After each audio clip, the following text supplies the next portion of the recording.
ሀገራችን ምን እየሆነች ነው የሚለው ጥያቄ በየቤቱ ውስጥ የሚሰማ በየመንገዱ ዳር የሚታይ ጭንቀትና በየልባችን የሚመላለስ የዘወትር ሐሳብ ሆኗል።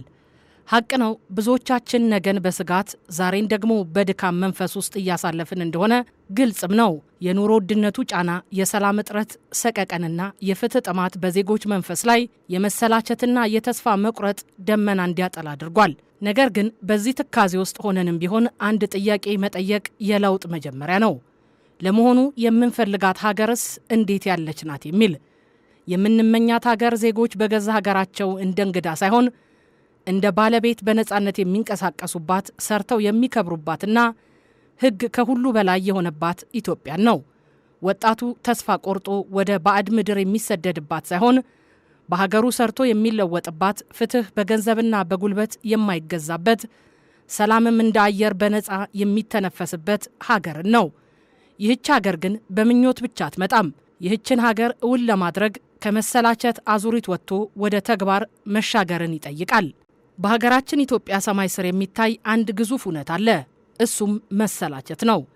በየመገናኛ ብዙሃኑ የሚሰሙ ዜናዎች፣ በየመንገዱ የሚወሩ የስጋት ወሬዎችና በየቤቱ የሚቆጠሩ እጥረትና ሮሮዎች በህዝብ ልብ ውስጥ የዛለ ስሜት ፈጥረዋል። ይህ መሰላቸት ግን እንዲሁ በአጋጣሚ የተከሰተ አይደለም። ካለፈው ዘመን ከወረስነው የቆሰለ ታሪክ፣ ትውልድ ተሻጋሪ ከሆኑ ጠባሳዎችና ዛሬም መልስ ካላገኙ የፍትህ የእኩልነትና የሰላም ጥያቄዎች የመነጨ የህሊና ሸክም ነው።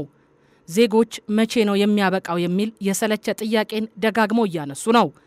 ሰላም አማራጭ የሌለው የህልውና መሰረት ነው። በአሁኑ ወቅት የሚስተዋሉ ግጭቶች የዜጎችን የደህንነት ብቻ ሳይሆን የነገን አቅም ውጤት አልባ አድርገውታል። የሰው ልጅ ነገን ማለም የሚችለው ዛሬው በሰላም ሲጠበቅ ብቻ ነውና የኑሮ ውድነቱ የዜጎችን ጫንቃ ከመስበሩ በላይ የወጣቶችን ተስፋ አሟጦ እያሰደደ ይገኛል። ወጣቶች ሀገራቸውን ጥለው ሲሰደዱ እየተሰደደ ያለው ጉልበት ብቻ ሳይሆን የሀገሪቱ የነገ ራዕይ ነው። ይህ ተስፋ ቢስነት ደግሞ በባዶ ሜዳ አልበቀለም።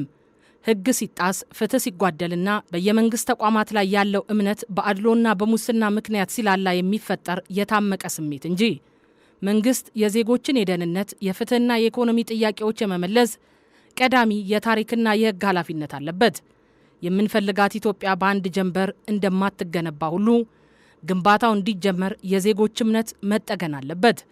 ያልተመለሱ ጥያቄዎች ምላሽ የሚያገኙት በኃይል ሳይሆን በሕጋዊና ሰላማዊ መንገድ ለጋራ ግብ ስንቆም ብቻ ነው። ተስፋ የሰነፎች መጠለያ ሳይሆን የጠንካሮች መኖሪያ ነው። ነገ ከዛሬ የተሻለ እንዲሆን ዛሬ ባለን የመሰላቸት ስሜት ውስጥ ሆነንም እንኳ ለሰላምና ለልማት መትጋት አለብን።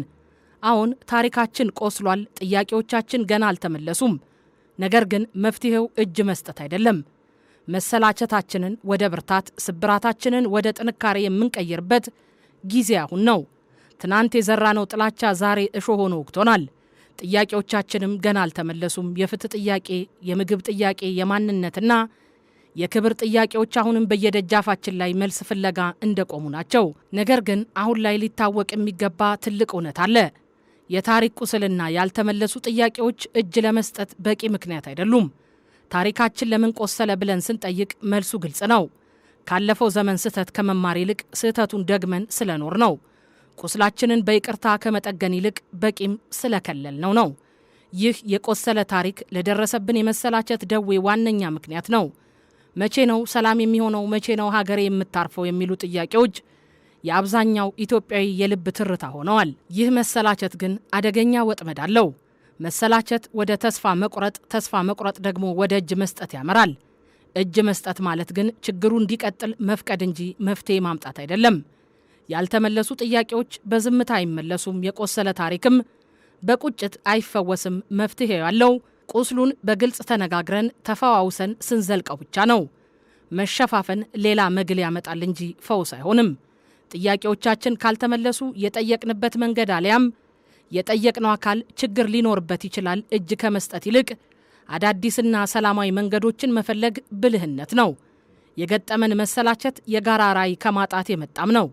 ሀገር ማለት የሁላችንም የጋራ ቤት መሆኗን አምነን ለነገው ትውልድ የማይቆስል ታሪክ ለማስረከብ በጽናት መቆም አለብን። መሰላቸት የድካም ምልክት ቢሆንም የጉዞ ማብቂያ ግን አይደለም። በትናንት ቁስል ላይ ዛሬን አንገንባ። ይልቁንም ትናንት የቆሰለውን ታሪካችንን በይቅርታ ጠግነን ያልተመለሱ ጥያቄዎቻችንን ነገ በስራና በጥበብ የምንመልስበት አቅም አለን ሲል አሃዱ አቋሙን ይገልጻል። ስለ ጩኸት ሳይሆን ስለ ዝምታ እንወያይ። በመንገዶች ስለሚታየው ትርምስ ሳይሆን በየቤቱ ተዘግቶ ስለሚተክዘው ዜጋ እናውጋ። በሀገራችን ኢትዮጵያ አደባባዩን ከሞላው ግርግር ይልቅ በየቤቱ የገባው ጸጥታ ይበልጥ ይናገራል። ዜጎች ዛሬ የሚኖሩት ነገ ምን ይዞ ይመጣ ይሆን በሚል የስጋት ቆፈን ውስጥ ተዘፍቀው ነው። ይህ ስጋት ደግሞ በሁለት ትልልቅ ሰንሰለቶች የታጠረ ሆኗል። በአንድ በኩል የኑሮ ውድነቱ የዜጋውን ጉልበት መጦታል። የዕለት ተዕለት ሕይወት ኑሮ መሆኑ ቀርቶ ትግል ሆኗል። ማዕዱ የተሟላ ልቡ ያረፈና ስለ ቀጣዩ ማዕድ የማይጨነቅ ዜጋ ማግኘት ብርቅ እየሆነ መጥቷል። በሌላ በኩል ደግሞ የፖለቲካው ፉክክር ፈር የለሽ ሆኗል።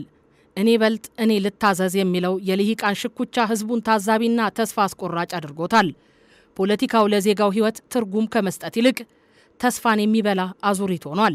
ባለድርሻ አካላት ፊት ለፊት በሚታየው ትዕይንት ላይ ብቻ በማተኮር ትልቁን አደጋ እየዘነጋችሁት ይሆን ጥያቄ ነው። በየቤቱ ሆኖ የሀገሬ ነገር ወዴት ነው እያለ በከባድ ትካዜ ውስጥ ያለውን ዜጋ ልብ አላላችሁትም። ይህ ዜጋ አልጮኸም፣ አደባባይ አልወጣም። ነገር ግን ዝምታው ከጩኸት በላይ ያስፈራል። በአደባባይ የሚጮህ ድምፅ ምልክቱ ይታወቃል። የሚቃወምም ይሁን የሚደግፍ በግልጽ ይወጣል። በሀገራችን እየነገሰ ያለው የቤት ውስጥ ትካዜ ግን ከማንኛውም ጩኸት በላይ አሳሳቢ ነው። ይህ ዝምታ ተራ ዝምታ ሳይሆን በኑሮ ውድነት ተመቶና በፖለቲካ ሽኩቻ ተስፋ ቆርጦ ወደ ቤቱ የገባ ዜጋ የመቁሰል ምልክት ነው። ምን ይበጀናል ካልን የመፍትሄው ቁልፍ ያለው ችግሩን አድምጦ በማለት ውስጥ ነው። የኑሮን ጫናና የፖለቲካውን ቀውስ እንደሌለ በመቁጠር ወይም በማቃለል መፍትሄ አይመጣም። ዜጋው ተሰምቻለሁ የሚል ስሜት ሊሰማው ይገባል። የእውነት ድምፅ ከፕሮፓጋንዳ በላይ ድምፅ አለው።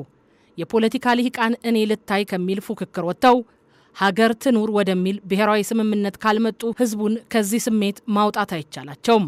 ተስፋ በንግግር ብቻም አይገነባም፣ በተጨባጭ ስራና ለውጥ እንጂ። የዜጋው ደህንነትና ክብር የሚጠበቅባት ሀገር ለመኖሯ ማረጋገጫ መስጠት የመሪዎች ቀዳሚ ተግባር ነው። ባለድርሻ አካላት ጆሮአችሁን ወደ ህዝቡ ልብ አቅኑ፣ ህመሙን አድምጡት፣ በሉት። ፊት ለፊት ከሚታየው የፖለቲካ ትኩሳት ይልቅ በየቤቱ ሆኖ ተስፋው እየደበዘዘ ያለው ዜጋ ድምፅ ይኑረው። ከዝምታው በስተጀርባ ያለውን ስብራት ዛሬውኑ ጠግኑት። ጆሮአችሁን ወደ ህዝብ ልብ አቅኑ ስንል በየታክሲ ተራ ረጅም ሰዓት ለቆመው ሰራተኛ፣ በየገበያው ጥግ ዋጋ ለከበደው ወላጅና በየቤቱ ውስጥ ለሚነገረው እውነተኛ የጭንቀት ድምፅ ራስን ዝቅ አድርጎ መስጠት ማለት ነው። ህዝቡ በልቡ አልቻልኩም እያለ እያለቀሰ ባንደበቱ ግን ዝምታን መርጧል። ይህ ዝምታ ግን ሰላም ሳይሆን የመሰላቸት ምልክት ነው። ብዙ ጊዜ ዜጎች የሚፈልጉት ተአምር ብቻ አይደለም፣ መከራቸው እውቅና እንዲያገኝ ጭምር ነው። ችግሩን እናውቀዋለን፣ ህመማችሁ ህመማችን ነው የሚል ከልብ የመነጨ ምላሽ ከሺህ የፖለቲካ ፉክክር ይልቅ የቆሰለ ልብን የመፈወስ ታላቅ ኃይል አለው። ማለት የህዝብን ስብራት መጋራት፣ ለጥያቄው ጆሮ መስጠትና ራስን ከህዝብ በላይ አድርጎ ካለመቁጠር የሚመነጭ ታላቅ ሰብአዊነት ነው። ዜጋው መሪዎቼ ለኔ ያስባሉ የሚለው እምነቱ ሲሸረሸር ለመሰላቸት ይዳረጋል። ይህንን የተሰበረ እምነት ለመጠገን ደግሞ ቃላት ሳይሆን የተግባር ለውጥ ግድ ይላል። የኑሮን ጫና የሚያቀል ፍትህን የሚያሰፍንና ሰላምን የሚያረጋግጥ ሥራ የህዝብን ተስፋ ዳግም የማቀጣጠል አቅም አለው። የዛሬው ሳይሆን የነገው ስጋት ከዚህ የባሰ ምን ይመጣ ይሆን የሚል ከሆነ ግን የመኖር ጉልበት ይዝላል። ስብራቱን መጠገን ማለት ለነገው ትውልድ የምትሆን ዜጎቿን የምታቅፍና ለችግራቸው የምትራራ ሀገር መኖሯን በተግባር ማሳየት ነው። ሀገርም የምትድነው ዜጎቿ ነገን ለመናፈቅ የሚያስችል ተስፋ ሲኖራቸው ብቻ ነው ሲል አሃዱ አጽንኦት ይሰጠው ይላል።